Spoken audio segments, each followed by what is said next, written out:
Buenas tardes, muchas gracias por estar aquí. Les advierto que han elegido una de las peores opciones que podían elegir esta tarde, para hacer una tarde estupenda para estar paseando por ahí.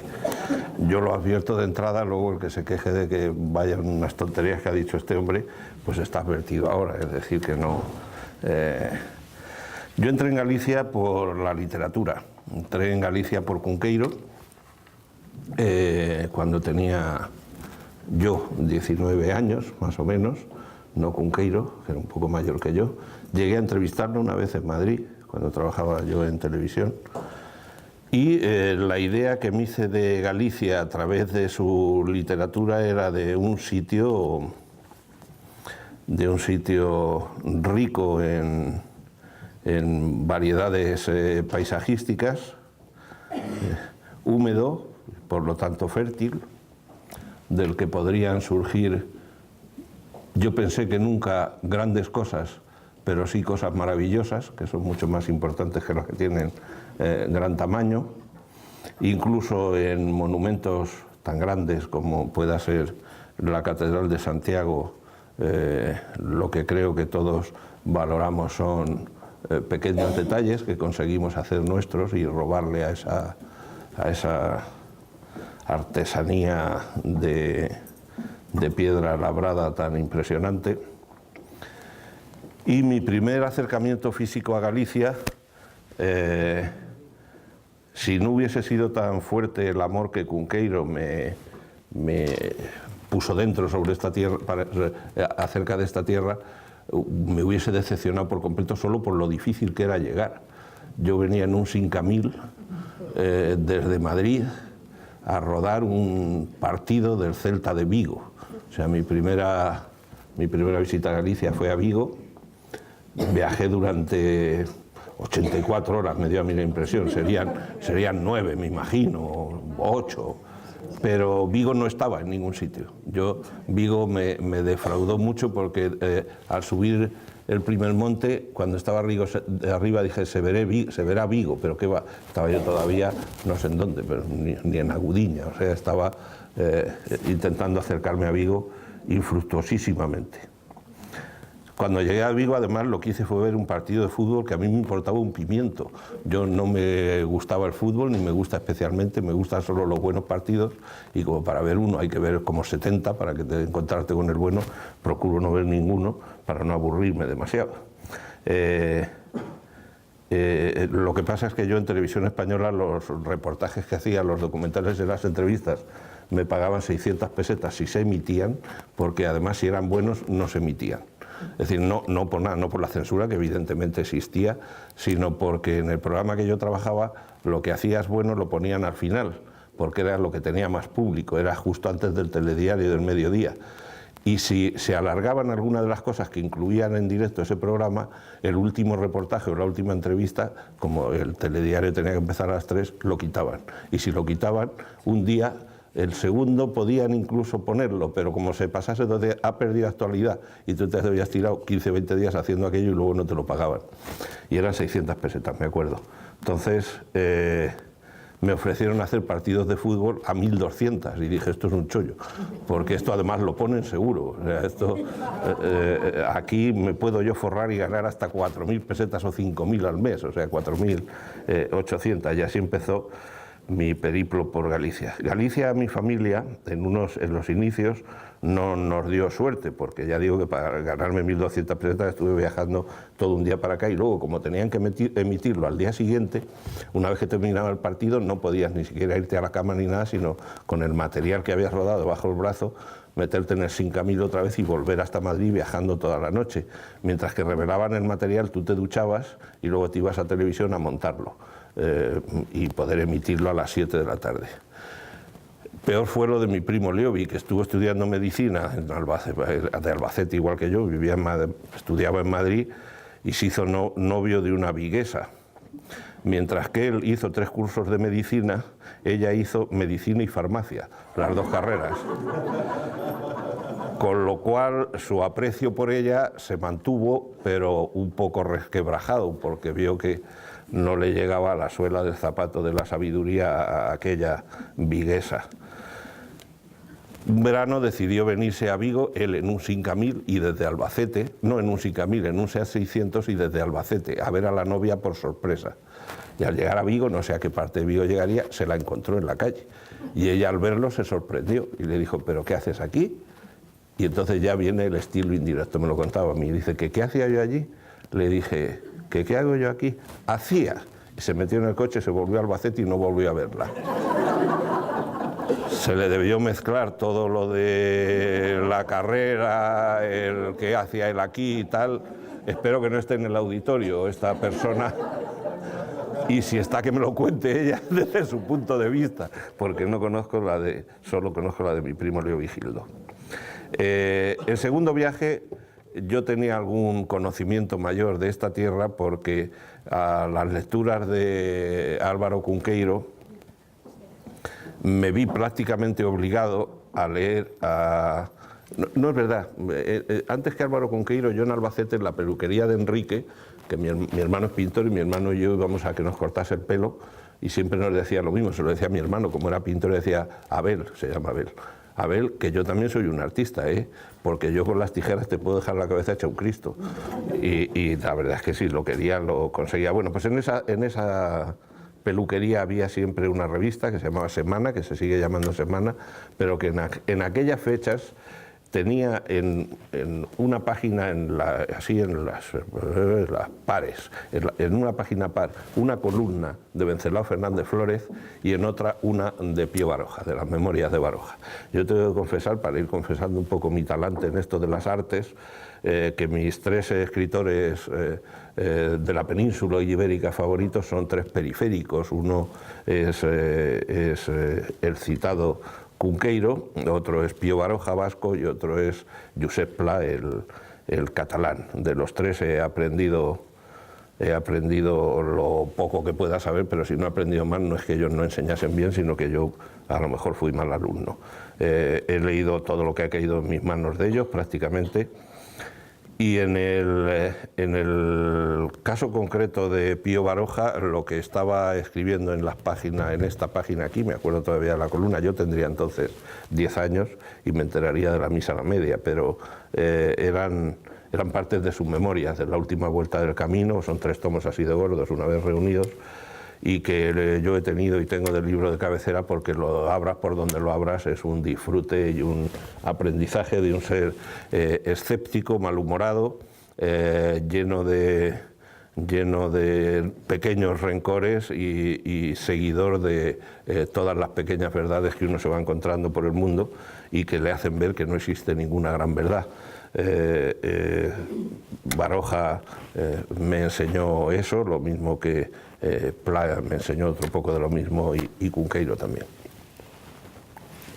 Sin embargo, yo me partía de risa con el de la otra columna, con un tal Venceslao Fernández Flórez, del que no había leído ningún libro y que el día en que me llamó un productor que se llama Eduardo Ducay, que fue el productor de las películas de Ferreri aquí en España y de Viridiana y de Tristana, de Buñuel, de algunas películas de otros directores españoles, de películas excelentes, y que en un día de San Isidro, que estaba yo sentado en una butaca leyendo al lado del teléfono en mi casa, suena el teléfono, me dice, soy Eduardo Ducay, no me conoces, pero ¿tú te has leído El bosque animado? Porque yo tengo un guión de Azcona que le he encargado y quería saber si quieres hacer la película.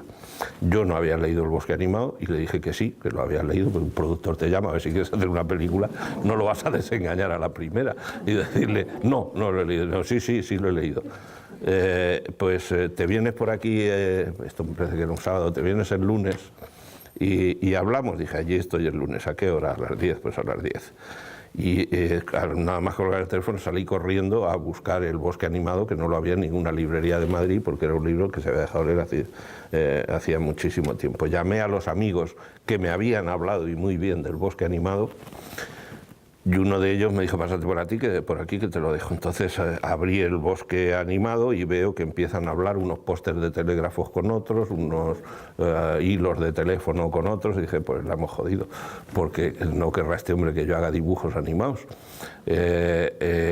Entonces me lo leí, me pareció un libro fascinante, lleno de detalles humanos y zoológicos de gran envergadura y calado.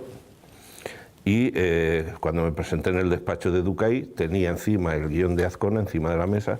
Él salió en un momento a hablar por teléfono, lo llamaba alguien, no sé quién, no quería que yo oyese la conversación, pero sí que aproveché para hacer un repaso, una ojeada rapidísima del guión, y vi que no había ni peces que hablasen, ni pájaros, y dije, bueno, pues Azcona, que es un hombre razonable, ha reducido esto a los personajes humanos, y ahora ya puedo hablar con más tranquilidad y alegría. Me llevé el guión, me pareció maravilloso, y me dio 4 o 5 días para contestarle Ducay, y yo le contesté al día siguiente. Le dije, mira, Eduardo, sé que es mala táctica esta mía de llamarte con tanta precipitación porque me vas a bajar el sueldo al demostrar tanto interés, pero me ha gustado muchísimo el guión y me gustaría mucho hacerlo. Entonces Ducay, como prudente productor, me dijo, pues ahora yo me tengo que ver las películas que tú has hecho para ver si a mí me gustan, y entonces ya te lo encargo en firme. Digo, coño, pues ahora sí que la he hecho yo buena, encima precipitándome diciendo que el guión es maravilloso. Le tenía que haber puesto alguna pega, por si él le pone alguna a mis películas. Entonces llamé a Televisión para que viese la adaptación del Túnel de Sábato, que había hecho yo, una película de 1 hora. Puse a su disposición también otra película de televisión que se llama Mala Racha, película de 1 hora y media, que algunos dicen que es lo mejor que yo he hecho y que no se ha visto prácticamente. Una historia, una tragedia terrible, protagonizada por Sancho Gracia, un Sancho Gracia deteriorado, boxeador cuya carrera ha terminado ya, y amante de Terele Pávez. En fin, unos muñecos rotos, se podría decir, que se unen en el comienzo del ocaso de sus vidas y que viven una historia nada agradable. Vio también Total, que es una película de 1 hora que me encargó Televisión Española para llevar a festivales y que está hecha de los mismos mimbres que Amanece, que no es poco. Es decir, es lo que muchos consideran disparates, surrealista, los más negativos, una sucesión de chistes sin ninguna hilazón que no llevan a ningún sitio, y otros, los más exagerados por el lado contrario, una genialidad que fue premiada en el Festival de Montecarlo con premio de la crítica internacional y premio especial del jurado, que me ha llevado a dar conferencias en Toronto, en Montreal, la compró la televisión pública norteamericana, la proyectó 4 o 5 veces, pero que aquí la crítica más vistosa que recibió fue la del crítico del País, Ángel Fernández Santos, que escribió media página que titulaba Total, nada. Y eso era lo mejor que decía de la película, en su síntesis elocuente. Insisto que otros dicen que es buenísima. Yo lo que hago es sacar la media, digo, pues es una película hecha por un director de Albacete que hace las cosas lo mejor que sabe y puede, y ya está. Entonces, bueno, cuando Duque vio todo eso, fue de los que se alineó con Ángel Fernández Santos. Dije, a mí Total no me interesa un pito, pero sin embargo Mala Racha es de las mejores películas que he visto de la historia del cine español, o sea que por mí, si quieres, te devuelvo el favor diciéndote que tenía 4 días para contestarte y también he usado solo 1. Te vienes para acá, me fui, firmamos contrato, él tenía ya contratado a Alfredo Landa para hacer de Malvís. Había hablado con Fernando Rey para hacer el señor Dabondo, pero no estaba contratado y estaba pagado el guión de Rafael Azcona. Llegamos a un acuerdo inmediatamente, luego supe años después que me había rebajado 500.000 pesetas sobre lo que él tenía previsto pagarle al director, pero bueno, lo di por bueno, es decir, yo gracias al bosque animado realmente hice a partir de ahí en el cine lo que quise y como quise, y en esas sigo. Esto se llama, lo que aquí nos convoca a un país de cine, se refiere evidentemente a Galicia, y parece que el de cine, cuando se aplica algo, es para decir de él que es fabuloso, en la polisemia de la palabra fabuloso, o estupendo, o muy agradable, o muy brillante, o muy famoso, ese tipo de cosas que ahora se cultivan tanto como la aspiración máxima del ser humano. Pues bueno, Galicia es un país de cine. En ese sentido, yo siempre he dicho que hay dos localizaciones en el mundo que uno deja caer la cámara y encuadran bien, que es Galicia y París. Pero Galicia a veces hay que darle un golpecito así a la cámara para que no coja esas casas espantosas que se hace tanta gente, a la que no se le ha educado en la adquisición del buen gusto, y por lo tanto difícilmente se podrían hacer unas casas distintas. No son en absoluto culpables de pecados estéticos, porque no conocen la gracia divina estética, es decir, que aspirar a eso es vano intento. En París alguna chorrada han hecho también, pero menos. También al leer un país de cine, pues podría uno tirar por otro sitio y decir, pero un país de cine dramático, de cine cómico, de cine... ¿A qué país de cine nos estamos refiriendo al hablar de Galicia? Pues eso ya es sociología, política, economía, y cada uno que aplique su etiqueta como crea que le corresponde a Galicia. Estamos en un momento histórico de un cambio que se produce en el gobierno, y a uno les parecerá que se entra en una época cómica, dramática, patética, estupenda, maravillosa, o como cada uno juzgue según sus especiales inclinaciones políticas. Yo me lo he encontrado como país de cine para hacer, en primer lugar, que ya he empezado a hablar de ello, el Bosque Animado. El Bosque Animado se localicé, como era obligatorio en un primer momento, en Cecebre, en la Fraga de Cecebre. La Fraga de Cecebre ya había sufrido los beneficios de la civilización, es decir, la atravesaba una autopista que hacía inviable el que allí se pudiesen hacer planos generales mostrando aquello como Fraga.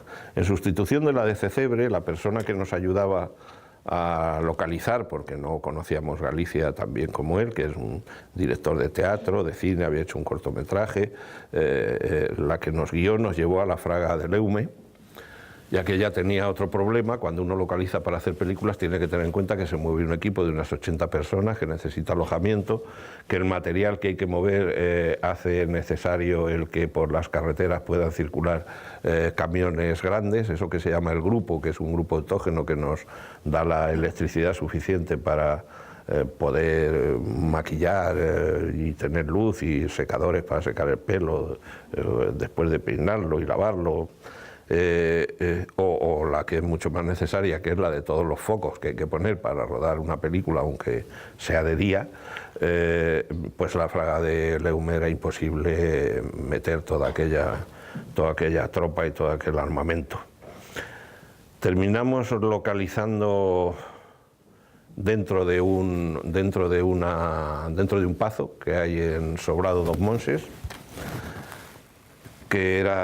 cuyo dueño era un general de aviación retirado con una generosidad ejemplar, que nos cedió el que allí pudiésemos rodar todo lo que quisiésemos, y aquello solo tuvo un correctivo, que es que, contradiciendo lo que alguien afirma, y Dios le demandará por ello, bueno, y si no, pues la justicia humana, y si no tampoco, porque tampoco el sin diálogo le daré un par de bofetadas a alguien que anda diciendo que yo vengo aquí a llevarme las subvenciones y a robar lo que es de los gallegos cuando hago cine. A poco que se hubiese documentado sabrá que ninguna de mis películas ha tenido subvención gallega. La última ha tenido una inversión de una empresa mixta pública-privada de la Xunta y Caixa Galicia, que han invertido dinero y están recuperando, como cualquiera de los productores que hemos invertido dinero en la película. Pero lo que se llama una subvención a fondo perdido, que es lo que son las subvenciones, en la primera, el Bosque Animado se presentó para ver si le daba una subvención, y ni siquiera contestó la Xunta de entonces. La Lengua de las Mariposas no tuvo subvención tampoco, y esta tampoco, Los Girasoles Ciegos, tampoco ha tenido subvención.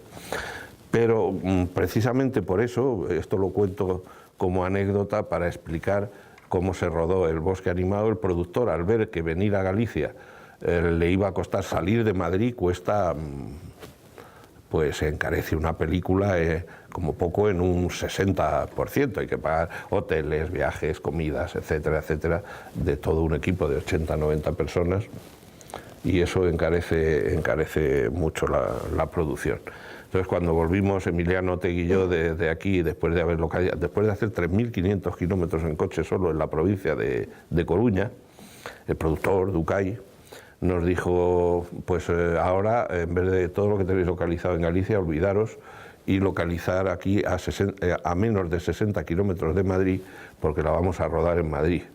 Le dije yo, el bosque animal en Madrid es un poco duro, Eduardo, que yo no creo yo que vayamos a encontrar. Me dijo, no, sí se puede buscar. Y dije, mira, yo estoy agotado, he hecho 3.500 kilómetros en Galicia, hemos visto cosas allí que están muy bien. Y me dijo, bueno, pues para no quitarte la razón del todo, vamos a hacer una cosa. Todo lo que sea de noche, todos los exteriores de noche, los rodamos en Madrid, en aplicación de un principio que dice que de noche todos los gatos son pardos. Y dije, pues buena filosofía, a mí me jodes, pero bueno, buena. Y efectivamente, todo lo que es la Santa Compaña, por ejemplo, no paseó por Galicia, paseó por Zarzalejo, que es un sitio al lado del Escorial, se aparecía allí, la casa del cura estaba allí, pues todo lo que era de noche, en la aplicación de que los gatos pardos son igual de día que de noche de pardos, se rodó en Madrid, por donde está la silla de Felipe II, allí cerca del Escorial. Yo en ese rodaje aprendí mucho de cine, gracias al productor y a los compañeros de rodaje, y bastante del ser humano. Aprendí de la bondad y de la generosidad de aquel hombre que nos dejaba su fraga con la ignorancia de los desastres que puede organizar un rodaje en cualquier sitio. No organizamos ninguno grave, esa es la verdad.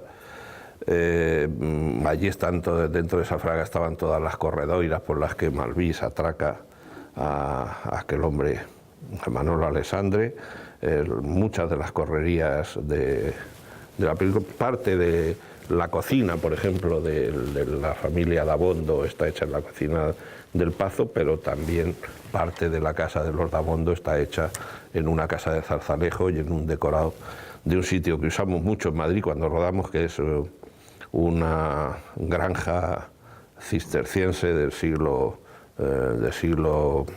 XVI-XVII, que está vacía, abandonada, y que allí nosotros podemos montar decorados de época con relativa facilidad y no excesivamente caros, porque están más cerca de los 60 kilómetros que estipula el convenio, que a partir de ahí ya hay que cobrar dieta, mientras que a 60 kilómetros no se cobra dieta, con lo cual a los productores les gusta mucho rodar a menos de 60 kilómetros de Madrid. Lo que se perseguía con el bosque animado era darle marco físico a un microcosmos en el que de alguna manera están representadas todas las clases sociales gallegas del momento, desde los más ricos a los más pobres, dentro de un trato tierno entre las personas, entre los personajes. Ahí empieza de alguna manera, ya estaba en mala racha, pero lo que yo, puesto a definir mi cine, diría que son las líneas maestras, que es un acercamiento prudente a personajes heridos, sabiendo que la vida hiere y luego remata. Y que precisamente si nos considerásemos como personas, que cada uno en su fuero interno ha sido herido por la vida, probablemente nos acercásemos los unos a los otros con menos insolencia, con menos orgullo, con menos, sabiendo que aquí estamos 4 días, que mejor disfrutarlos que hacernos la puñeta los unos a los otros, y que todo lo que se pueda hacer para entendernos es mejor que todo lo que se haga para no entendernos. Corremos unos tiempos duros para el cine español, por 10.000 razones. No voy a meter hoy ese rollo, lo metí ayer, y por si alguien de los que está aquí estuvo ayer en Orense, va a decir, este sujeta que va dando el mismo rollo en todas partes, y luego los cobra a los dos. Hay veces que no cobro nada también, ¿eh? Aquí está uno pagado. Rafael Azcona, a quien tanto quise y tanto admiré, siempre que decías que te habían dado un premio o que ibas a una conferencia, decías, está dotado. Pues veces que sí está dotado y veces que no. En el bosque animado, insisto que aprendí de las personas y aprendí que hay una cosa que decía Gerard Depardieu, el actor, que decían que cómo interpretaba, bueno, empiezo antes, a Claude Chabrol, el director de cine francés, le decían que cómo dirigía a los actores y decía, pues más del 50% es elegirlos bien. Es decir, si tú eliges bien al actor que va a hacer el papel, es decir, el que tú lo ves adecuado para el papel, te evitas pues más de un 50% de la dirección, porque nada más verlo te lo crees. Lo malo es cuando te equivocas y eliges uno que luego lo estás viendo cómo está haciendo las cosas y no te lo crees. Entonces ahí ya la has fastidiado porque eso es un infierno. Pues además de Depardieu añadía que él, decían que cómo actuaba, cómo interpretaba, decía, pues yo el 50% consiste en que me maquillen y me vistan bien.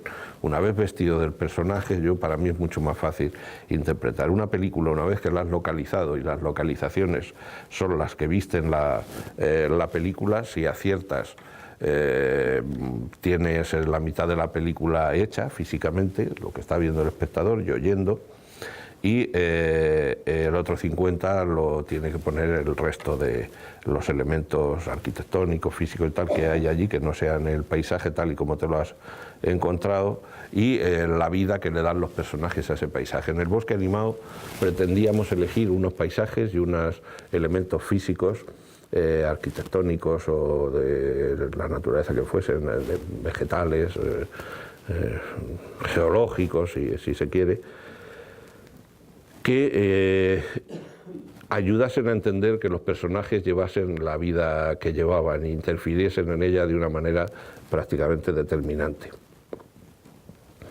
Para mí un bosque es la metáfora perfecta de lo que es la vida humana. En un bosque se da todo tipo de bondades y maldades que se reflejan luego en el comportamiento humano, como son la depredación, que puede estar sintetizada en la actuación que tiene un lobo sobre un cordero, o un rico sobre un pobre, o un mayor sobre un pequeño, un fuerte sobre un débil, etcétera, etcétera. En el bosque esos casos se producen.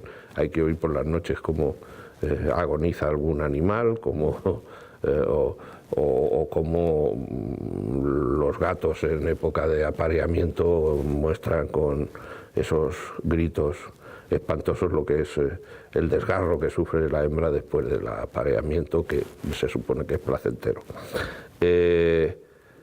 El bosque que nos encontramos era un bosque en verano, seco, con una luz espantosa, que no es lo que uno se espera de Galicia. Las corredoiras las teníamos que ensabanar por completo para que el camino se hiciese en sombra, es decir, teníamos que montar unos artefactos impresionantes, unos postes con sábanas que hiciesen que no entrase el sol al camino, porque Javier Aguirre Sarobe, excelente director de fotografía, el que ha hecho la última película de Woody Allen, hizo Los Otros con nosotros cuando yo la producía, Alejandro la dirigía, era muy pijotero, para que no nos vamos a engañar. Entonces las luces las quiere matizar mucho y tal, y la verdad es que eso ayuda a que las películas sean más hermosas. También lleva consigo el que te tires horas y horas esperando a que él ilumine, pero el tiempo que tú no tienes luego para dirigir a los actores, pero ¿qué le vamos a hacer? Yo me acuerdo el primer día de rodaje del Bosque Animado, que fue en Zarzalejo. Es la escena de noche, una de la Santa Compaña, y también sale de noche de su cueva Landa. Y el grupo, el famoso grupo ese que decía que no entraba por la fraga de Leume, tampoco entró por la fraga de Zarzalejo, y se salió de la cuneta en una curva, se quedó allí escorado, y empezamos el rodaje 2 horas más tarde. Si a eso se añade que a Alfredo Landa no le gustaba cómo le quedaba la peluca, y mi ayudante venía al 3x2 desde maquillaje y decía, tenemos lío, y decía yo, pero mucho lío. Decía, está muy enfadado Landa, porque dice que le ponen mal la calota, que se llama. Y decía, pero está como para que intervenga yo. Y decía, no, vamos a guardarte como último cartucho, seguiré yo bregando, decía el ayudante, y a ver qué saco. Ya a última hora tuvimos que subir Javier Aguirre Sarov y yo, y le dije, mira Javier, yo, y se lo dije a Landa también, Alfredo, no voy a hacer más de un plano medio, es decir, que no creo que de noche, con la luz que pone Javier y tal, se te vaya. Javier, ¿tú crees que en plano medio se va a notar si esto no está bien pegado tal? Pues no, no se va a notar, no se nota. Me decía Alfredo, pero no vas a hacer ningún primer plano. Digo, en esta secuencia de esta noche no, va a ser en plano medio nada más. Total, que lo arreglamos así, pero una vez que se había arreglado eso, ya habían pasado las 2 horas de sacar el camión de la cuneta, etcétera, y además, una vez puestos allí, me dice Alfredo, oye, yo hice un papel en el teatro universitario que lo hice todo en falsete. Dice, y era el descojón, se partía la gente de risa, era una cosa impresionante. ¿Me dejas que haga aquí el papel en falsete? Y dije, yo, ni de coña, o sea, ¿vas a hacer el papel en falsete? Aquí esperan ver a Alfredo Landa. Dice, pero tú déjame que lo haga en falsete. Y yo, no, pues todo aquí, ya verás cómo... Que no, hombre, que no. Échame la culpa a mí, que soy un cagueta, pero yo no quiero que hagas... Digo, me voy a jugar yo aquí la película para que tú hagas el personaje en falsete.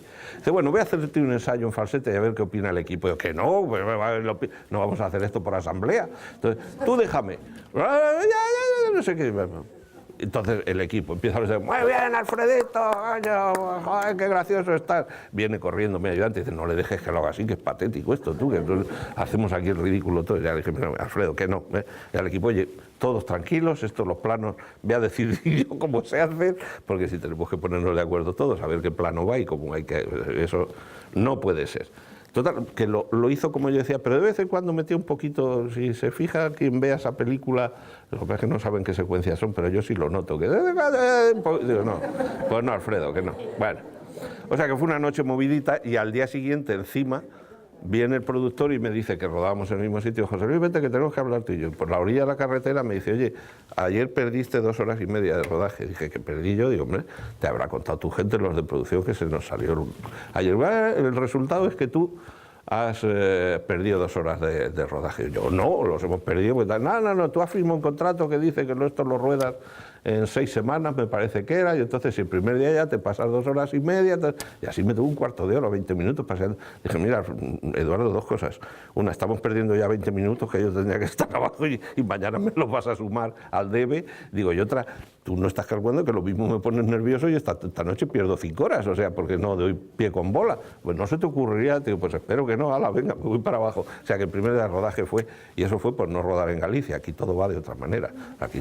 Aquí el tiempo es un bien muy flexible, nadie ve la necesidad de llegar a la hora al sitio, y una vez que llegan... A mí me pasó una cosa en una de las casas, yo hice una casa en Paradela de moldes, en Bográs, al lado de Carballiño, después de rodar aquí La lengua de las mariposas, que ya llegará su turno, y luego a la hora de hacer la bodega yo quería que las puertas que había hecho en esa casa me las repitiesen en la bodega, y el carpintero que iba a hacer las de la bodega no conocía mi casa, entonces lo llamé, oye, que puedes venir mañana y vemos esto y tal. Sí, era domingo, pues yo voy a las 10 y lo veo. Pues dije, bueno, pues voy a las 10, madrugaré más de lo que yo querría madrugar un domingo, pero lo espero a las 10. A las 10, 10 y media, 11, 11 y media, 12 menos 10, más o menos. Llega él en su coche con su señora muy embarazada y hola, buenos días, ¿qué tal? Bien, digo, ¿a qué hora habíamos quedado tú y yo? Dice, a partir de las 10. Digo, nos has jodido. O sea, que podías haber venido a las 11 y media de la noche. Ay, pero ¿qué hora es? Digo, pues las 12 menos 10. Bueno, sí, a partir de las 10. Digo, no, a partir de las 10 no, a las 10, coño.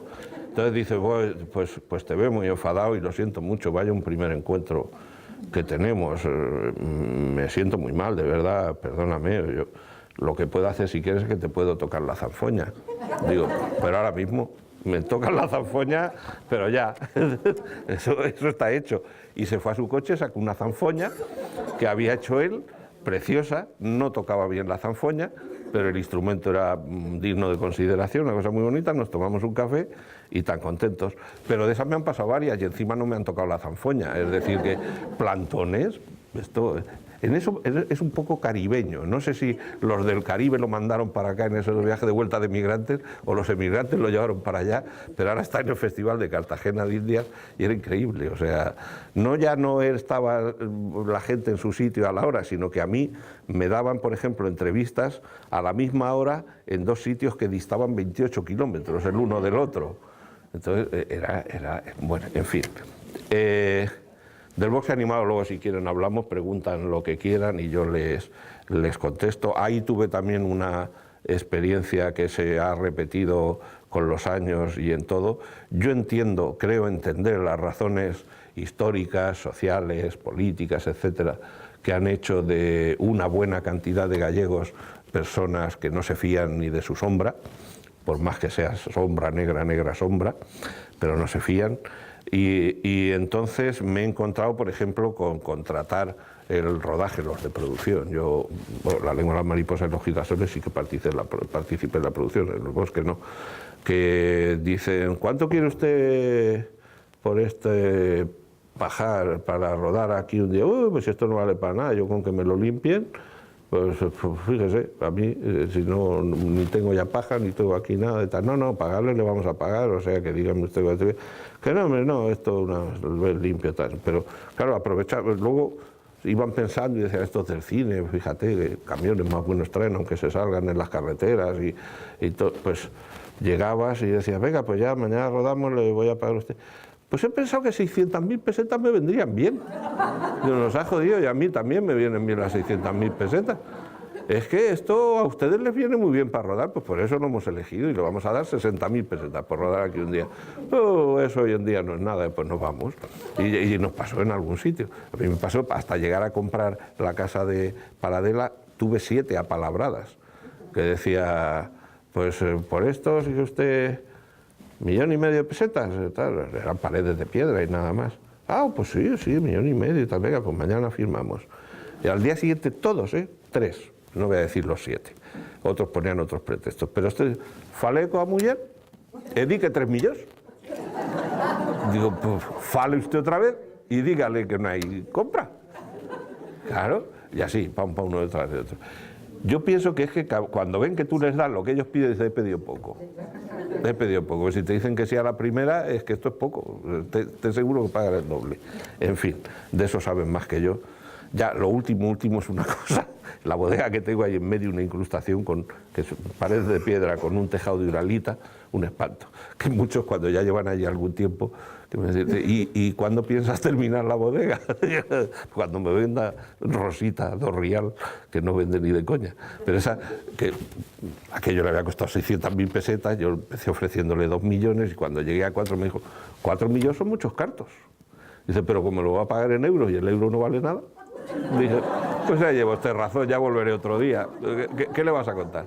Eso no es nada comparado con una finca que hay, en una finca que tiene Pachi Vázquez, el hasta hace poco consejero de Medio Ambiente, que hay una parcela dentro de la finca, en la mitad, que es de grande como esto, más o menos, lo que pasa es que es más estrecho, y es de la señora María. Y de vez en cuando dice, señora María, esto me lo venderá usted tarde o temprano. Pues no tiene nada allí, no tiene ni huerta, ni tiene nada ella. Y lo último que le dijo fue, pero don Manuel, ¿para qué quiere usted comprar esto? Si está en la atmósfera, que si se cae, que si no se cae, y el día que se caiga, ¿de qué le va a valer esto? Debió de ser aprovechando que era de medio ambiente, ¿no? Lo de la atmósfera. Y dijo don Manuel, pues lleva usted razón, si se va a caer, para que vea que de yo esto. En fin, la lengua de las mariposas llega años después del Bosque Animado y es después también, y este sí que lo había leído, del conocimiento de un libro maravilloso que se llama ¿Qué me quieres, amor?, de Manuel Rivas. Y yo había hablado con Azcona y yo nos veíamos con mucha frecuencia para pasarlo bien, a reírnos de cosas. Yo a veces iba por la calle y me pasaba algo y llamaba inmediatamente a Azcona. Me acuerdo de un día que iba para el rastro, un domingo por la mañana, entré en una farmacia, pues se me caía el moco y a comprar Kleenex, y detrás de mí entra una señora Y le dice el farmacéutico, estábamos los tres solos, deme usted por otro clic. No sé. Y dice el farmacéutico, ¿pero cómo lo quiere? ¿En pastillas, en supositorios, en jarabe, en inyecciones? No, sí da igual por otro clic. No, ¿cómo va a dar igual, señora? Pues dígame usted para qué lo quiere, o que le habrán dicho si tiene que ser pastillas, tiene que ser jarabe y tal. Que no, que da igual de verdad por otro clic. Que no da igual, señora, ¿cómo va a dar igual? Dice que sí, hombre, que sí da igual, si es para mi marido. Entonces, pues inmediatamente llamé a Azcona y le dije que aquí hay una que quiere comprar por otro clic, esté como esté, en pastillas o en supositorios, porque al fin y al cabo son para su marido. Entonces, a mí los viajes al rastro me daban mucho rendimiento. Un día también en la Plaza Mayor de Madrid iban dos señores, pues así, de mi edad y normales, más normales que yo, o sea, que iban tan. Y le iba diciendo uno al otro con absoluta seriedad, te voy a meter una pata en los cojones que te voy a arrancar la cabeza de cuajo. No sé si me explico. Digo, joder, que si se explica, se ha explicado divinamente. Se lo conté también a Azcona, que aquí hay uno que dice que no sabe si se explica haciendo una oferta de este calibre. Pues nos juntamos para estas cosas. Él me contaba a mí que los pobres de Madrid eran todos de la misma empresa. Dice, ¿tú te has dado cuenta que todos los pobres que hay en las esquinas tienen un cartel con un letrero que dice lo mismo y con las mismas faltas de ortografía? Y es verdad, dice, estoy enfermo, tengo 4 hijos en vez de 4 hijos, y no me da nadie trabajo con V, tal, y todo es el mismo cartel. Y dice, pues los reparte a todos un matrimonio portugués en una furgoneta, que los deja en la esquina cada uno, y luego a media mañana les pasan un bocadillo, según él. Bueno, pues nos reuníamos para eso, para hablar del mundo, del gobierno, del cine, de lo que nos había gustado, de lo que habíamos leído, de lo que nos gustaba, ¿no? Y uno que nos gustaba era Manolo Rivas. Pero no se nos ocurrió a ninguno de los dos hacer una estación hasta que un productor con el que sigo trabajando, con el que hicimos Los Otros y las películas de Amenábar, Fernando Bobeira, me llamó, igual que Ducay, y me dijo, ¿tú te has leído La lengua de las mariposas? Y esta vez no mentí, dije que sí, que además me gustaba mucho. Y me dijo si yo creía que ahí se podía hacer, con ese cuento se podía hacer una película. Dije, hombre, hay que añadirle otros, eso se queda corto, y yo mismo les sugerí otros cuentos que se podían adherir. Y le dije que hablaría, que si estaba él de acuerdo, yo hablaba con Azcona a ver si quería hacer la adaptación. Y así se hizo. Nos convocó Rivas, porque yo le dije que quería rodar en el pueblo de Cunqueiro, precisamente, en Mondoñedo. Dije, Mondoñedo me parece que tiene las dimensiones adecuadas. Y me dijo, sí, está bien y tal. ¿Tú conoces a Allariz? Dije, pues no. ¿Por qué no venís Azcona y tú a Allariz y lo vemos y hablamos y tal? Bueno, pues nos vemos. Azcona no quería meterse en el coche de nadie, le parecía un espanto viajar en coche, dice que éramos todos imbéciles y que corríamos mucho. Y dije, yo no corro, hombre, vente conmigo. Y se vino conmigo, vinimos en coche.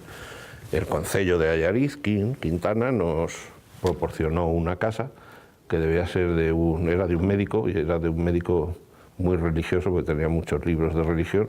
Azcona se fue a su habitación, a su cama, yo a la mía, y nos leíamos párrafos de libros piadosos el uno al otro hasta que nos dormimos en paz con Dios. A la mañana siguiente habíamos quedado con Rivas en un café que hay al lado del ayuntamiento del concello de Allariz. Y él se duchó antes, se fue, luego fui yo, lo que tardé en ducharme y irme, pues solo había un baño, claro. Y cuando llego, sale a la puerta y me dice, no entres, no tienes nada para mojar. Me han dicho que no ha pasado todavía el de los donuts. Y se quedó muy decepcionado con que en Galicia no fuesen a dar donuts para el desayuno. Él pensaba encontrar. Claro, no sabíamos lo de los piñones, los almendrados y estas cosas. Que no les sentó bien en Allariz, porque hice yo el pregón de la feria del almendrado y dije que tenía muchas utilidades, que era muy bueno, cuando estaba blandito daba gusto comérselo, y conforme se iba endureciendo, la última utilidad que yo le veía era bajar al río y hacer lo que hacíamos los críos con los guijarros, tirarlo así, a ver los botes que daba, a ver qué almendrado saltaba más, y les pareció mal. Digo, coño, pues si cuando ya está que no se puede comer, ¿qué vas a hacer con él? Pero bueno, no les gustó la chorrada que dije. Ese día nos fuimos allá a San Alto. Rivas llegó muy tarde. Rivas llega tarde, es un gallego estupendo. O sea, Escribe muy bien, es una persona excelente, es gracioso como él solo, es un narrador verbal maravilloso, cuenta historias. Me contó una de la Ribera Sacra estupenda, que llega con su cuñado, Isabel, un hermano de Isabel, de su mujer, y la mujer del cuñado, a la Ribera Sacra. Les habían hablado de un sitio donde vendían un vino de allí, el Amandi.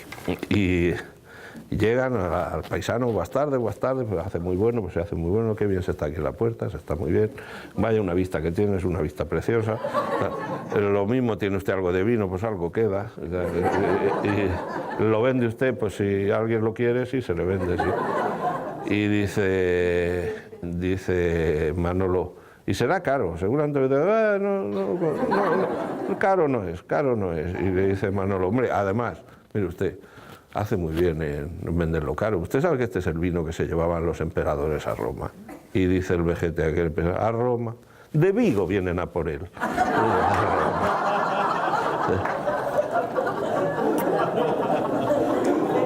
O sea que Manolo Rivas llegó tarde, se le perdona porque luego cuenta estas cosas. Y pretendimos irnos a otro sitio que hubiese algo de mojar. Dicen que Alfonso XIII, cuando estaba en su casa en Roma, llegó un día el jefe de su casa civil, con majestad, y unos españoles que han venido a visitarlo y tal. Dice, pues bajo dentro de un ratito, mientras sacarle algo de mojar que les gusta mucho. Entonces, que mojasen algo y luego ya hablaban con el rey en el exilio. Pues buscando, terminamos al lado de el muiño aquel que hay al lado del río abajo, que es de Fandiño también, que es un sitio maravilloso, pero estaba cerrado.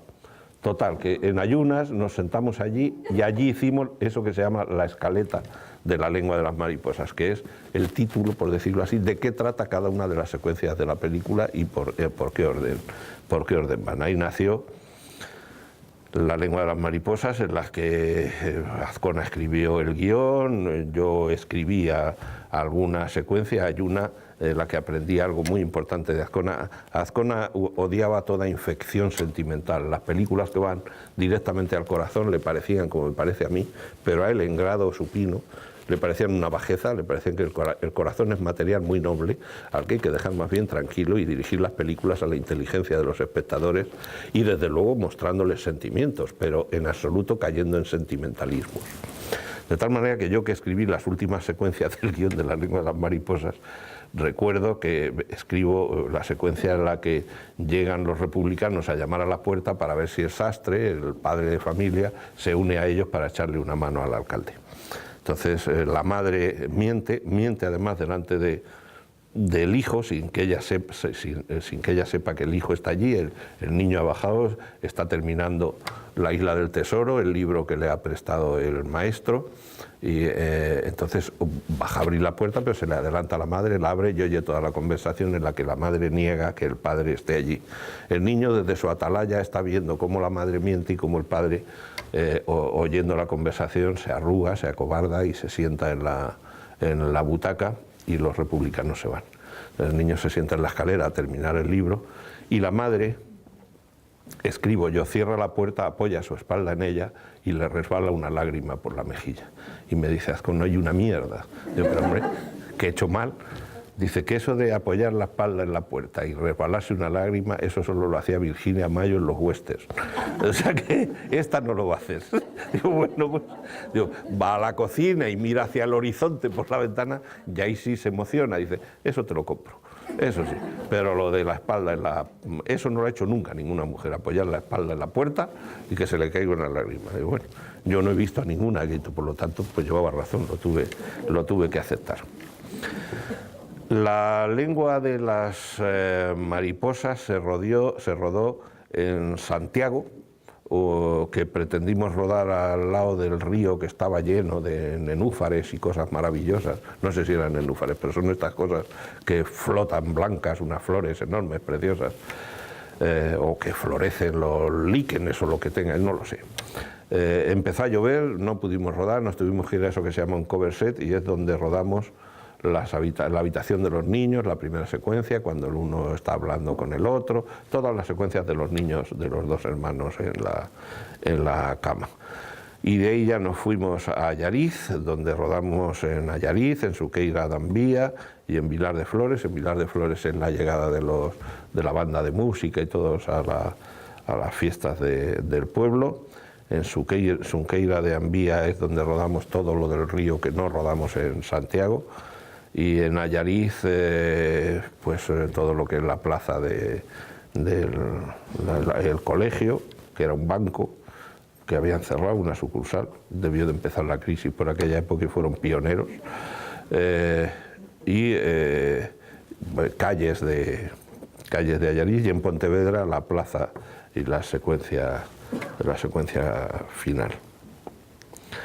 Ahí aprendí yo lo duro que puede ser el paisaje urbano gallego, las aristas que crea la piedra, lo cálida que por otra parte es esa piedra cuando no es el granito gris ni el cursilón rosado que se pone también, sino que es el de nobleza, de oro apagadillo, de esos ocres del granito que constituye la mayor parte de las casas de la arquitectura rural gallega o rural urbana gallega, que me sirvió en su momento para elegir Orense como paisaje urbano de los girasoles ciegos, donde necesitaba más de esa dureza, porque en la lengua todavía hay una mezcla, una transición entre el bosque y la ciudad.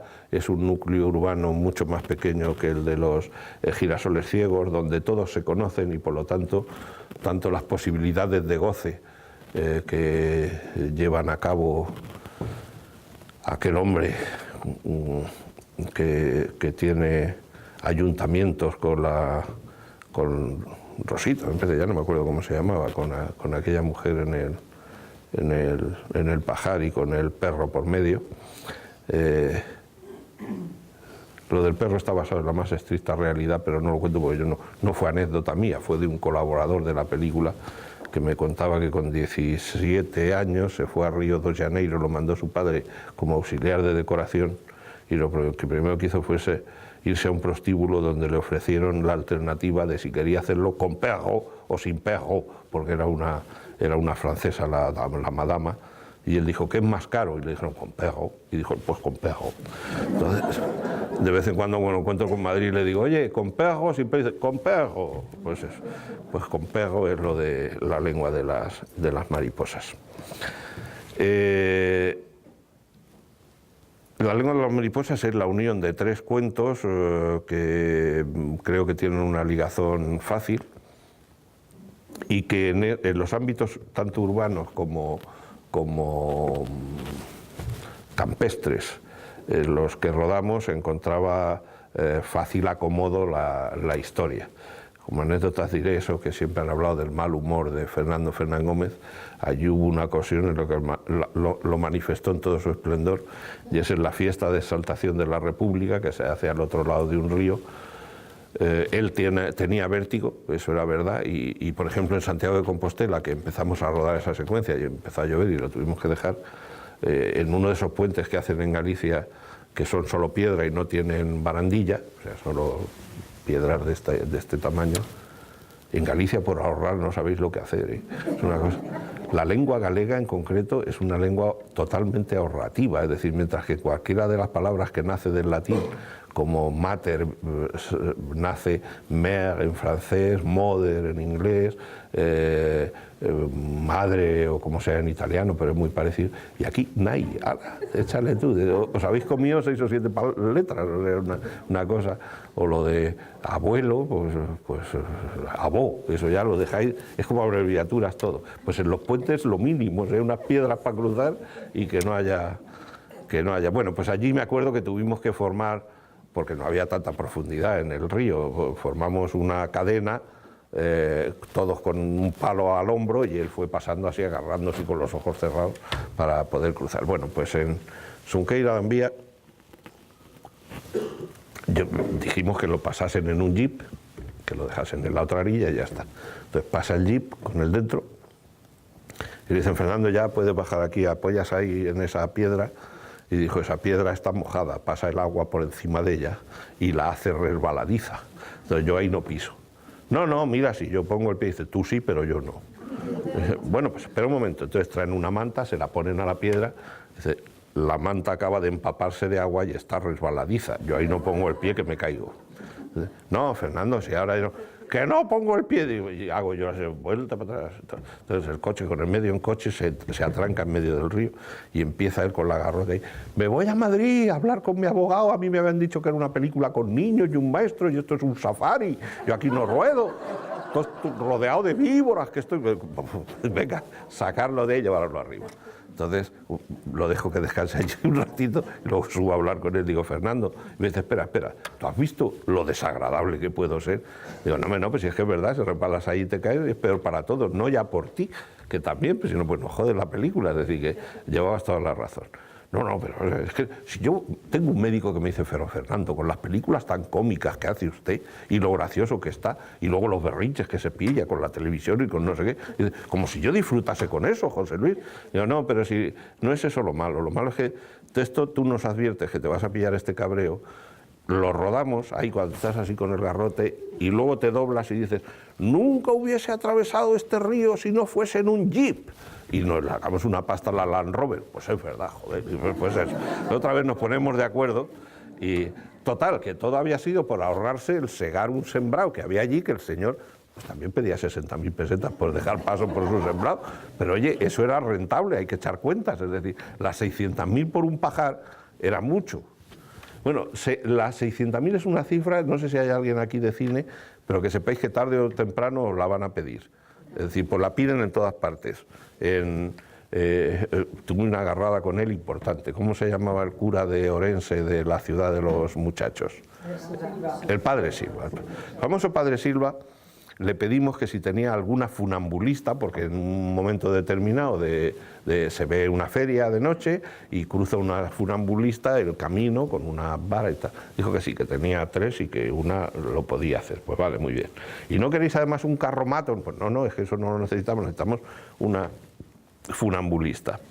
No había manera de conseguir la funambulista, que ya faltaban 3 o 4 días y me oye, nos hace falta la funambulista. Es que las 3 que tengo, ninguna es profesional, están aprendiendo, pero está una por Andalucía, otra en Extremadura y otra en no sé qué, pero a la que está en Burgos la puedo traer. Pues venga, pues tráetela y lo hacemos y tal. ¿Y cuánto quieres por la funambulista?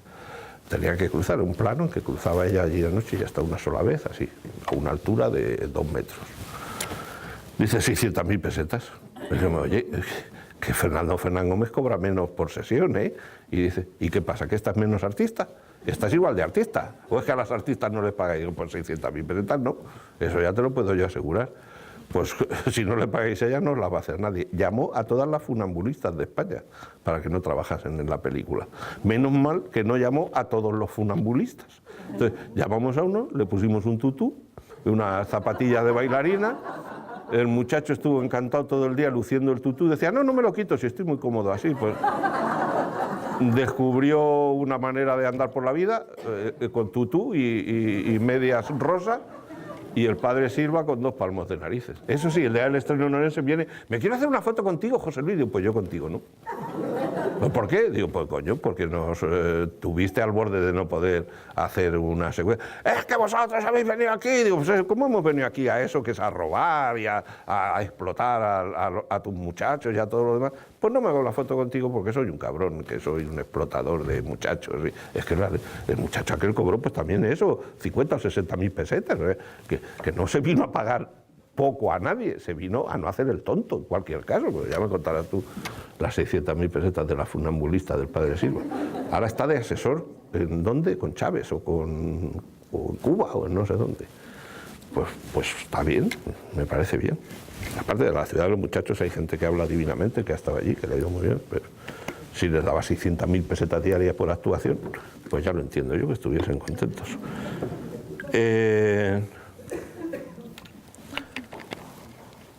Allariz fue un lugar de acogida para nosotros excelente, se portaron muy bien, no hicieron ningún exceso, pero nos dieron una oficina para producción, un sitio para vestuario y maquillaje, etcétera, y el pueblo se portó muy bien, para que que quien esté pensando a estas alturas que yo le pongo pegas a o noble pueblo galego, no es verdad.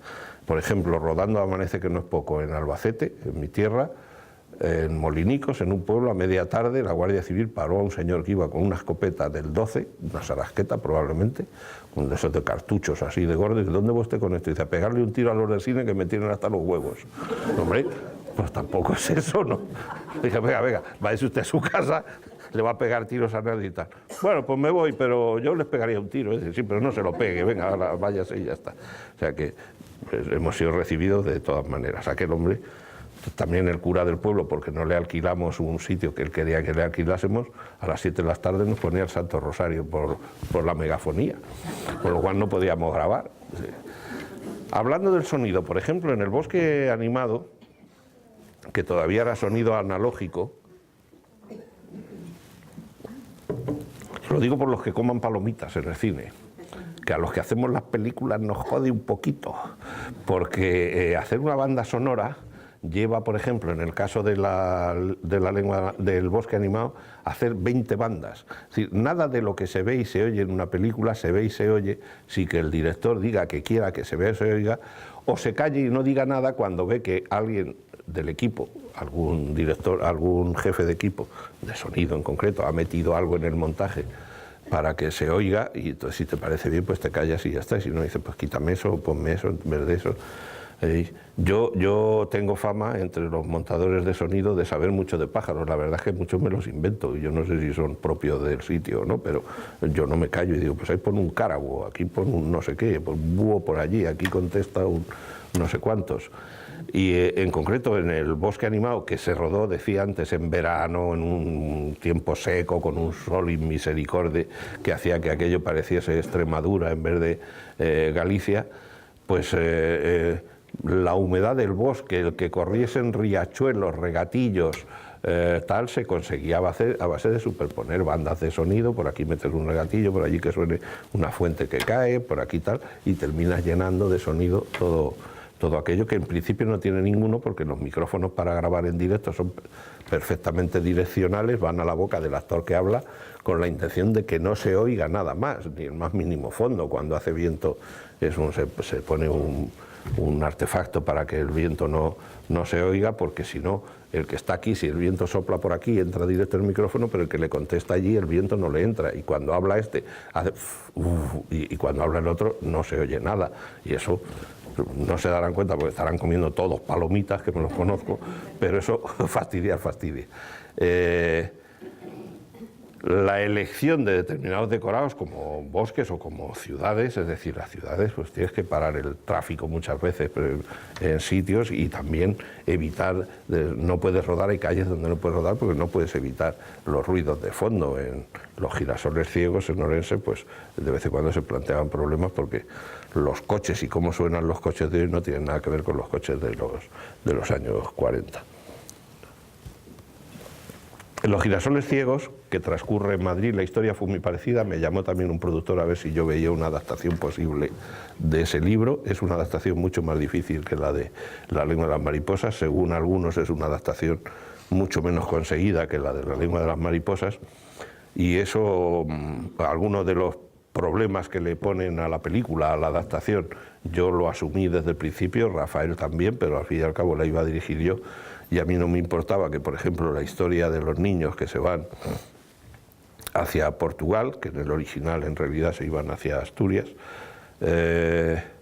sea tan corta, porque a mí de esa historia lo que me interesa es cómo influye en la vida de la familia, cómo influye en concreto en la vida del padre, que en un momento determinado toma la decisión que toma por la acumulación de culpabilidad que va sufriendo en su interior. Entonces yo no quería contar la historia de estos chicos que se van, que en el libro es una historia estupenda y que yo podría hacer una película solo sobre esa historia, pero aquí me interesaba mucho más la historia del último cuento, porque me parece que es una historia que abarca más aspectos de la vida humana y de una familia en concreto, que de alguna manera es el paradigma de lo que es el núcleo en el que se desarrollan nuestras vidas, en el núcleo fundamental en el que se desarrollan. Esta historia, que transcurre en la esquina de la calle donde yo vivo en Madrid, en la novela, Me la traje aquí porque Madrid ya no se puede rodar nada de época, es decir, se han edificado. Lo del feísmo aquí es una tontería al lado del feísmo que se implantó en Madrid con la especulación y que seguirá ahí por siglos. El de aquí es más reformable. Entrarán leyes ahora progresistas que impidan que se hagan desmanes y que embellecerán mucho el campo y la ciudad. Los Girasoles se rodó fundamentalmente en Orense, los exteriores, es la capital. Por detrás del Palacio Episcopal montamos lo que es la puerta del colegio, pero esa puerta, una vez que se traspasa, que siempre se inicia un traspaso porque queda muy poco espacio entre eso y la pared real que cierra, ahí no hay ninguna puerta, la hicimos nosotros. El acceso, una vez dentro, es el claustro de Montederramo, del monasterio de Montederramo, un patio renacentista precioso, que la mitad es privado y la mitad público, y en la mitad privada antes había una carbonería, la primera vez que yo lo visité. Luego se rodó en Leiro, todo lo que es la orilla del río, y lo que es el monasterio de San Clodio, que es el que hace de patio del seminario, que a su vez está unido en la ficción con la sacristía de la iglesia de Santo Domingo de Orense capital, donde figura que es el seminario, y la capilla del seminario es la iglesia de Santo Domingo. Le agradecí mucho siempre al episcopado que nos dejase esa capilla, el secretario episcopal influyó en que nos la dejase, y tanto el párroco como el coadjutor, sobre todo el coadjutor, que era un hombre joven y lleno de fortaleza, hicieron todo lo posible porque no rodásemos, manifestaron su desacuerdo con que rodásemos ahí dentro, cosa que yo puedo entender en la medida en que la iglesia no queda bien parada en la película, pero en realidad la iglesia podría guardar todas sus riquezas para sí misma si no estuviese forzosamente, por solicitud de la propia iglesia, en manos del Patrimonio Nacional, que es la que tiene que ser, que tiene que rehabilitar todo, pagar todo lo que se luce en las iglesias y correr con todos los gastos que se corren. Ya está, en esos momentos el Santísimo sale de la iglesia y aquello queda como un local con un retablo maravilloso, y allí rodamos. Insisto que se les agradeció muchísimo. Y luego otro sitio de rodaje fue a Perosa, donde rodamos todo, pues la muerte del chico, lo de la vaca, la casa, el bosque por la noche y todo eso. La elección de la ciudad de Orense en Galicia tienen la suerte de mantener todavía núcleos urbanos, la parte antigua en granito, que perdurará siempre, las calles igual, y eso da una aparente dureza que en Los Girasoles me venía muy bien. Yo no sé si ustedes han visto una película de Buñuel que se llama Él, que para mí es quizás su mejor película y una de las mejores de la historia del cine. Transcurre en México capital, DF, y el exterior es como las murallas de Ávila, es un edificio. Para que se hagan idea, allí dentro vive un señor muy católico, que es arquitecto, que empieza besando, está ayudando al cura, al párroco de su ciudad o de su barrio, en el lavapiés que hay el Jueves Santo o Viernes Santo, no me acuerdo, que hacen los obispos y los párrocos en las ciudades y tal. Es una persona muy católica, se termina casando con una chica estupenda, modesta, muy guapa, y para que se hagan idea de qué va la película en el fondo, la noche de bodas la pasan los dos en un tren, en una coche-cama, va apagada la luz, se supone que están consumando el acto marital, y de repente él enciende la luz, se incorpora así sobre ella, adquiere cierta distancia y le pregunta: ¿en quién estás pensando? Pues de eso va la película, de que no se fía de su mujer, aunque esté en pleno éxtasis con él. Es una película maravillosa, y la casa donde vive, insisto, por fuera es de un gran poder representativo y al mismo tiempo de una solemnidad pétrea y de una defensa de la intimidad a prueba de asedios. Y sin embargo dentro es Art Deco. Entonces hay el cura, que hemos visto al principio de la película, va a las fiestas que se celebran allí en un momento determinado ante una escalinata que parece la de la Sociedad General de Autores, que es una escalinata de estas, de un arquitecto catalán de la Escuela Gaudí. Dice, a mí esto me produce una sensación desagradable porque es como algo visceral. Bueno, pues a mí me gustaba mucho esa idea y Los girasoles ciegos, el exterior es pétreo, es sólido, parece que está bien asentado, que es inamovible, y sin embargo las vidas que transcurren dentro de esas casas son vidas frágiles, en concreto la familia, una vida puesta a precio, en la que los sentimientos se tienen que manifestar a media asta y en la que la supervivencia obliga a mentir y a educar en la mentira a un niño y en poner ante todo la propia supervivencia. Para mí, una vez más, igual que en La lengua de las mariposas, es una defensa de la cobardía en contra de la valentía. La valentía, yo las veces que he visto ejercer de valiente casi siempre ha sido a alguien armado.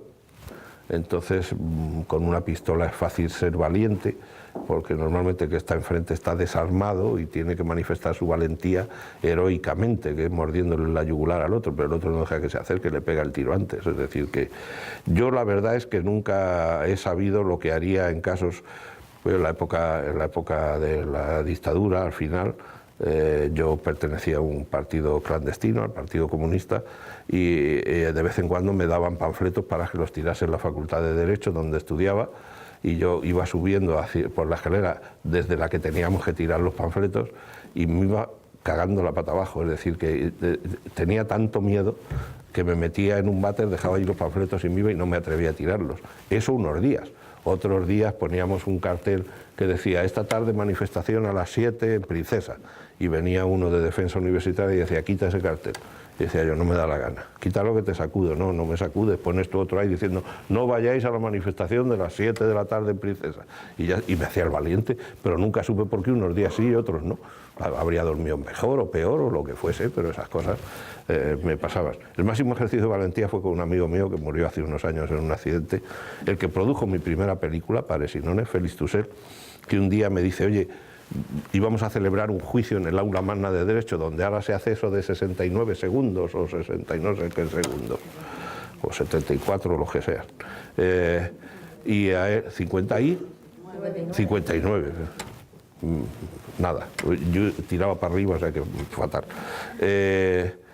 Entonces, al delegado de segundo curso, que es el que es ahora, yo creo que es el que es ahora el defensor de la duquesa de Alba y todos estos, Javier Saavedra, que era de extrema derecha, lo íbamos a juzgar para que perdiese la representación, que no fuese delegado, y entonces el fiscal era Félix Tusell, y me dice, oye, que me han dicho que me inflan a bofetadas como haga yo de fiscal, ¿por qué no lo haces tú? Digo, coño, pues buen regalo me estás pasando, que haga yo para que me inflen a mí. No, pero a ti a lo mejor no te pegan, es que me han dicho que me inflan y tal. Y yo, imbécil de mí, pero hice de fiscal y lo acusé de tonto, de que era tonto, y gané, o sea, y lo echaron. Y a la salida inflaron a bofetadas a Félix Tusell. Y decía Félix, que yo no he hecho nada, coño, que yo no he hecho nada. Pero lo inflaron a él en vez de a mí, que lo que querían era pegarle. Bueno, pues la valentía y la cobardía, yo creo que la cobardía es el ejercicio del instinto de conservación y que por lo tanto es lo natural, que si viene alguien a sacudirte, tú eches a correr, no le vas a hacer allí frente. Las mujeres son muy amigas de decirle al marido, dale, dale, dale, dale, dale, dale, como, pero luego le pegan al marido, no le pegan a ella. Tú dale, pero serás cobarde, pégale. Déjate, historia.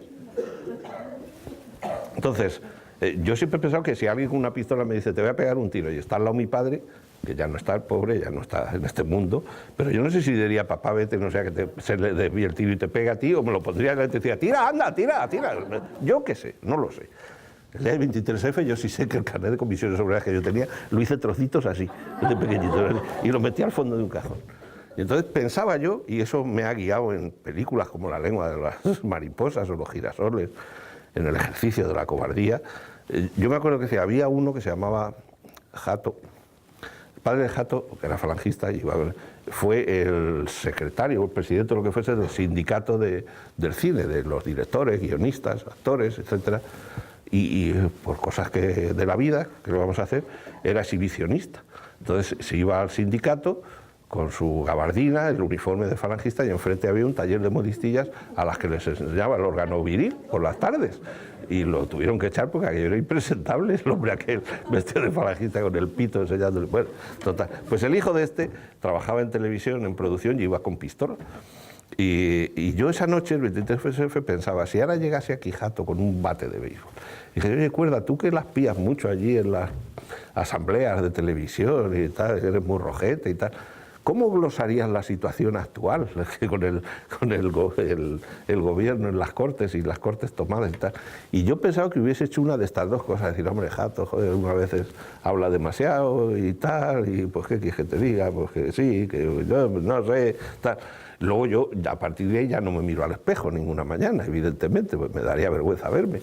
O le digo, pues mira, pues pienso que sois unos cabrones con pintas y me da con el... me da o no me da con el bate en la cabeza, pues yo no lo sé. Pero de verdad no sabría lo que haría. Entonces a mí me gusta hacer películas de moral difícil, en las que uno no sabe qué partido tomaría en un momento determinado, tiene razones para tomar partido por una parte o razones para tomar partido por otra. Toda esa zozobra enmarcada en un paisaje pétreo urbano como el de Orense, en el que la parte visceral la corre las personas que están dentro, o esos títulos de crédito larguísimos, que es un altar barroco lleno de volutas y de columnas salomónicas, etcétera, etcétera, es lo que a mí me interesa, jugar entre la trama de la historia y su presencia física, o el marco que se le da a esa historia. De La Perosa recordaré algo que por desgracia no está en la película ni puede estar, y es que la vaca que había por allí, que era una vaca enferma, coja, que el hombre, el dueño, cedió y cobró. El que se matase la mató un veterinario con todas las de la ley. Había allí 3 personas y tal, que luego aparece medio comida por unos pajarracos que no se dan en Galicia en ningún caso. O sea, para aumentar su capacidad metafórica, por decirlo así, pues son unos cóndores o una cosa de estas que hay en Sudamérica o donde los haya, pero desde luego en Galicia no los hay. Los hay también por ahí en algún desfiladero por la parte de Extremadura, en el Monfragüe, me parece, pues no lo sé.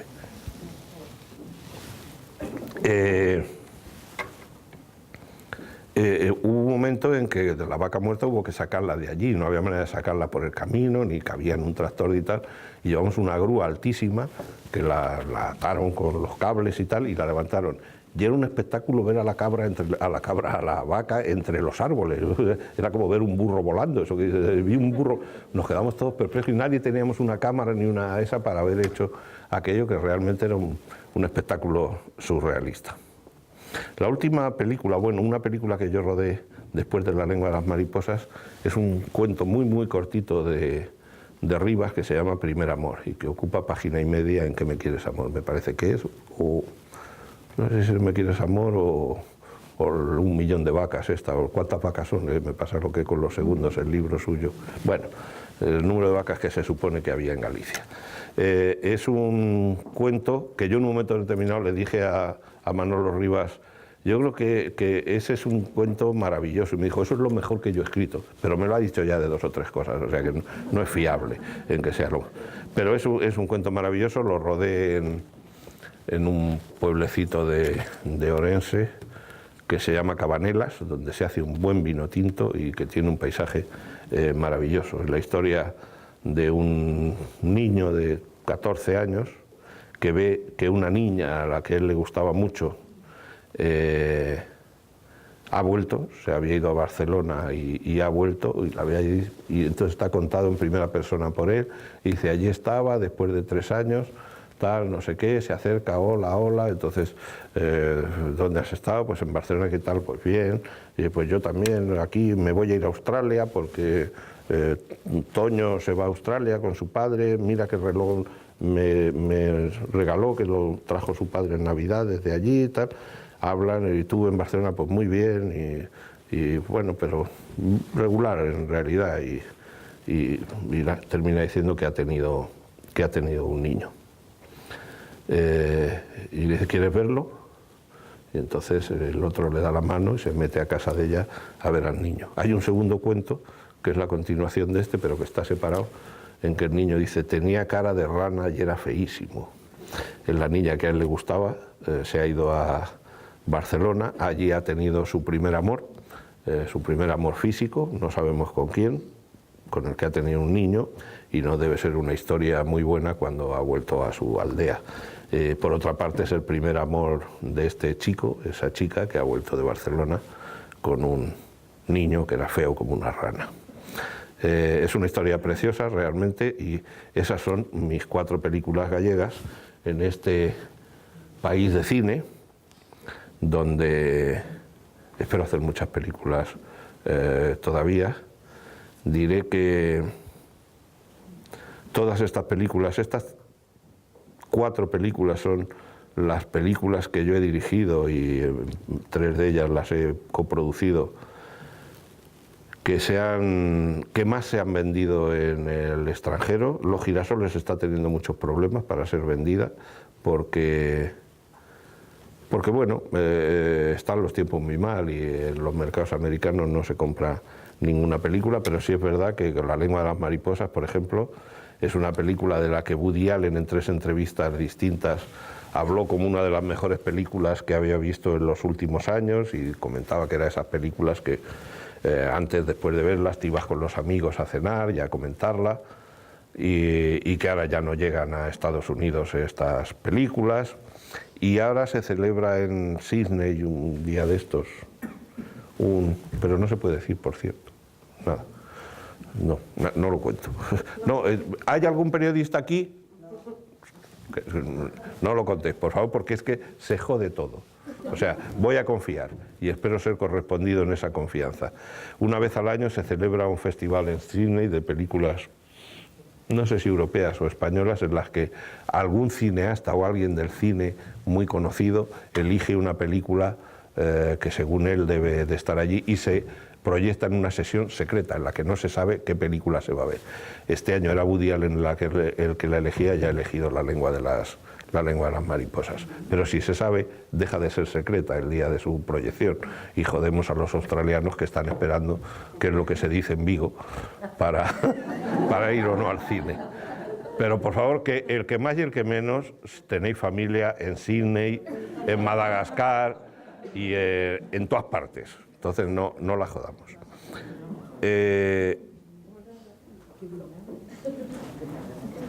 En las 50 entrevistas que me hicieron a mí en Estados Unidos cuando se estrenó La lengua de las mariposas, absolutamente en todas preguntaban que qué era Galicia, que dónde estaba, que si los actores eran gallegos, que si eran actores de verdad o era gente que había cogido por la calle, y se interesaban realmente por lo que ocurre aquí, cómo es esto y cómo puede ser tan bonito, y que rodando los girasoles ciegos en el monasterio de San Clodio se me acercó un señor mayor y alguien que podía ser su hijo, diciendo que venían de Estados Unidos a comprarse una casa aquí en el Ribeiro, porque habían visto en el New York Times 3 páginas que le dedicaron a mi bodega, una entrevista conmigo y al Ribeiro.